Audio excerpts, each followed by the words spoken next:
Apa saja masakan khas saat Lebaran? Sajikan hidangan istimewa di hari raya. Opor, rawon, hingga soto. Deretan makanan yang khas disajikan saat Lebaran ada opor, rawon, hingga soto. Mana favoritmu? Idul Fitri atau Lebaran merupakan hari yang melambangkan kemenangan umat Islam setelah berpuasa 1 bulan lamanya. Di hari istimewa nan fitri tersebut, biasanya ada makanan yang makin nikmat jika disantap bersama keluarga dan kerabat tercinta. Apa saja sajian khas saat Lebaran? Makanan apa yang kamu nanti-nantikan dan jadi favoritmu? Berikut deretan masakan khas Lebaran yang dihidangkan saat Idul Fitri. Opor. Opor jadi salah satu primadona saat Lebaran. Biasanya saat Idul Fitri, dihidangkan opor ayam di meja makan.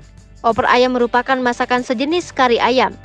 Opor ayam adalah ayam rebus yang diberi bumbu kental dari santan.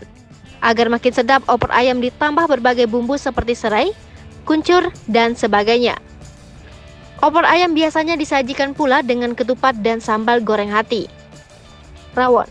Rawon adalah sup daging berkuah hitam dengan campuran bumbu khas yang menggunakan kluwek.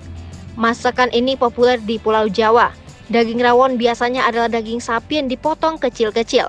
Untuk penyedap rasanya, biasanya digunakan bawang merah, bawang putih, lengkuas atau laos, ketumbar, kemiri, serai, kunir, cabai, kluwek, garam, serta minyak nabati.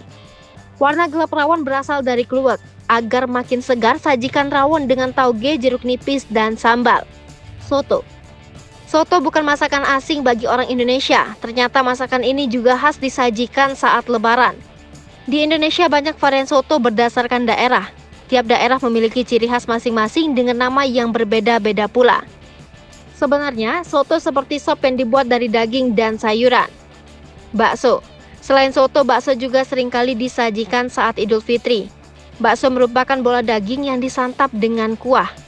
Umumnya bakso terbuat dari campuran daging giling dan tepung tapioka. Dagingnya bisa berupa daging ayam, ikan, sapi, hingga kerbau. Sama seperti soto, bakso pun banyak jenisnya. Ada bakso urat, bakso tenis, hingga bakso kerikil. Tergantung varian bentuk dan teksturnya. Rendang. Olahan daging lain yang populer saat Lebaran adalah rendang. Untuk memasak rendang memang butuh waktu relatif lama. Rendang dimasak dengan suhu rendah dan menggunakan beragam rempah serta santan. Setelah jadi, rendang bisa tahan berminggu-minggu. Gulai. Gulai merupakan masakan berbahan baku daging ayam, aneka ikan, kambing, sapi, jeroan atau sayuran seperti nangka muda dan daun singkong. Masakan ini diolah dalam kuah bumbu rempah yang bercita rasa gurih. Ciri khas gulai adalah bumbunya yang kaya rempah. Ada kunyit, ketumbar, lada, lengkuas, jahe, cabai merah, bawang putih, adas, pala, serai, kayu manis, dan jintan yang dihaluskan, dicampur kemudian dimasak dalam santan. Selain gurih, makanan ini memiliki warna kuning khas. Semur. Semur merupakan daging rebus yang diolah dalam kuah berwarna coklat pekat. Warna coklat ini berasal dari kecap manis, bawang merah, bawang bombay, pala, dan cengkeh. Kunci dari semur adalah kecap manis dari kedelai hitam. Kecap akan menguatkan cita rasa dan membuat bahan lain jadi terasa harmonis. Selain daging, dalam semur biasanya terdapat kentang.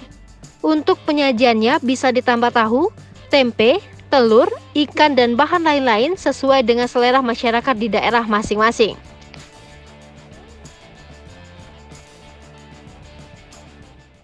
Hai pemirsa Selipopo TV, jangan lupa komen, like, dan subscribe, serta tonton terus berita-berita terupdate lainnya ya.